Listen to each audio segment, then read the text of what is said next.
வணக்கம். யோசிச்சு பாருங்க, ஒரு பெரிய அரசியல் தலைவரோட ஹெல்த் நியூஸ் திடீர்னு ஒரு பப்ளிக் வார்னிங்கா மாறினா எப்படி இருக்கும்?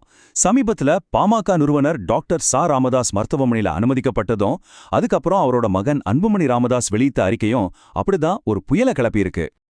ஒரு தனிப்பட்ட மனுஷனோட உடல்நல பிரச்சனை எப்படி ஒரு ஸ்டேட்டோட பாலிடிக்ஸ்ல பெரிய விவாதமா மாறுச்சு? வாங்க இத பத்தி கொஞ்சம் டீட்டெயில்டா பார்க்கலாம். சரி, முதல்ல என்னதான் ஆச்சு, யாரு எப்போ எதுக்காக ஹாஸ்பிட்டல் அட்மிட் ஆனாங்க, அந்த பேசிக் டீட்டெயில்ஸ்ல இருந்து ஆரம்பிக்கலாம்.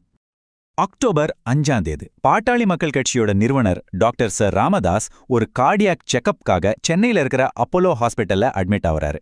இங்கிருந்து தான் இந்த முழு கதையும் ஆரம்பிக்குது. ஒரு தலைவர் ஹாஸ்பிட்டல்ல அட்மிட் ஆனா அடுத்த நிமிஷமே எல்லாரும் ஹாஸ்பிட்டல் என்ன சொல்லுதுன்னு தான் பார்ப்பாங்க இல்லையா? சோ அவங்க கொடுத்த ஒஃபிஷியல் அப்டேட் என்னன்னு பார்க்கலாம். ஹாஸ்பிட்டல் ரிப்போர்ட் படி அவருக்கு கரோனரி ஆஞ்சியோகிராம்னு ஒரு ப்ரொசீஜர் பண்ணியிருக்காங்க.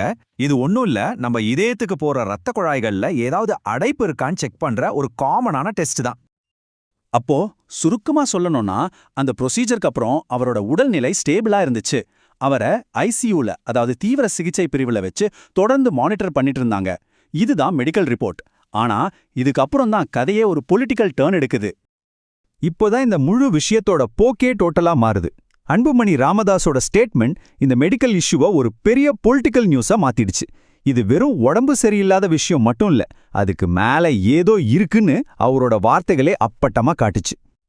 ஃபர்ஸ்ட் பிரஸ் மீட் பண்ண அன்புமணி என்ன சொல்றாருன்னா, எங்க அப்பாவோட ஹாஸ்பிட்டல் அட்மிஷனை யாரும் அரசியலாக்காதீங்கன்னு ஒரு வேண்டுகோள் வைக்கிறார். இது பொதுவா அரசியல் தலைவரோட குடும்பத்தினர் சொல்றதுதான், இதுல ஒன்றும் பெருசா புதுசு இல்ல. ஆனா அதுக்கப்புறம் அவர் சொன்ன ஒரு வார்த்தை தான் மொத்த தமிழ்நாட்டு அரசியலையும் ஒரு உழுக்குச்சு. என் தந்தைக்கு ஏதாவது ஆச்சுன்னா அதுக்கு காரணமானவங்கள நான் சும்மா விடமாட்டேன், அவங்கள பொறுப்பேற்க வைப்பேன்னு சொல்றாரு. இத ஒரு மகனோட ஆதங்கமா மட்டும் பார்க்க முடியல, இது ஒரு அரசியல் வாரிசோட ஓப்பன் வார்னிங்கா தான் பார்த்தாங்க. இங்க ஒரு இன்ட்ரெஸ்டிங்கான விஷயம் நடக்குது.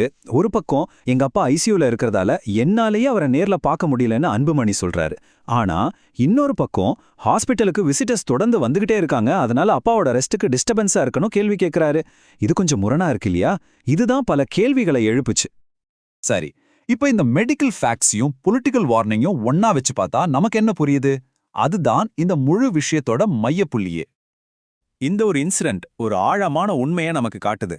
அது என்னன்னா, ஒரு அரசியல் தலைவரோட ஹெல்த் அது எப்பவுமே அவரோட பர்சனல் விஷயம் கிடையாது. அது அந்த கட்சியோட ஃபியூச்சர், அடுத்த தலைமை யாரு, அரசியல் சதுரங்க ஆட்டம்னு பல விஷயங்களோட பின்னி பணைஞ்சிருக்கு. அன்புமணியோட அந்த எச்சரிக்கை இந்த ஹெல்த் இஷ்யூவை சுத்தி ஏதோ ஒரு பொலிட்டிக்கல் ப்ரெஷர் இருக்குங்கிற மெசேஜை பப்ளிக்கா பாஸ் பண்ணிடுச்சு. கடைசியா இந்த முழு சம்பவமும் நம்ம முன்னாடி ஒரு பெரிய கேள்வியை நிப்பாட்டுது. ஒரு அரசியல் குடும்பத்தை பொறுத்த வரைக்கும் எது ஹாஸ்பிட்டல் ரூம், எது பப்ளிக் ஸ்டேஜ், இந்த ரெண்டுக்கும் நடுவில் இருக்கிற கோடு எங்க ஆரம்பிச்சு எங்க முடியுது? இது நாம எல்லாரும் கொஞ்சம் யோசிக்க வேண்டிய ஒரு கேள்விதாங்க.